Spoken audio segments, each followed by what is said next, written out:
Чүй облусунун Жаңы Жер айылындагы номер 19 түзөтүү колониясында өзүн өзү атып алганы кабарланган 18 жаштагы жоокер Арызбек Байсал уулунун жакындары анын өлүмү боюнча тергөөнү тездетүүнү талап кылып чыгышты.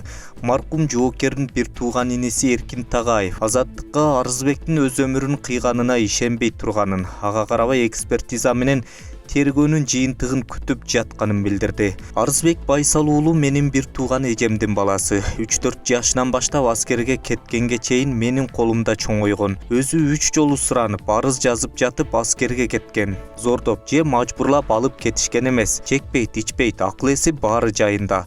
Спорт менен машыкчу. Арызбек ал тургай аскерге даярдык боюнча республикалык таймашта курал чогулткандардан 2-чи орунду алган. Анан ушундай бала өзүн өзү атып алды дегенге ишенбейм. Жээним турмуштан кыйналган эмес. Бирөөгө таарынса дароо мага чалып айтмак. Мен окуялардан кийин тергөөчүлөргө баарын айткам. Телефондо бирөөлөр менен сүйлөшкөндөрү бар экен. Аларын тактагыла деп суранганбыз. Бирок ошону тергеп, аягына чыкпай иликтөөнү кечеңдетип жатканына нааразыбыз. Адам өлсө бирөөнүн телефону уурдалгандай мамиле жасап, көңүл кош мамиле жасап жатышат, деди Эркин Тагаев. Маалым болгондой, окуя 7-июлда болгон. Быйыл апрелде аскерге кызмат кылууга келген 18 жаштагы кароолчу кезмет учурунда АК-74 автоматы менен өзүн өзү атып алганы кабарланган.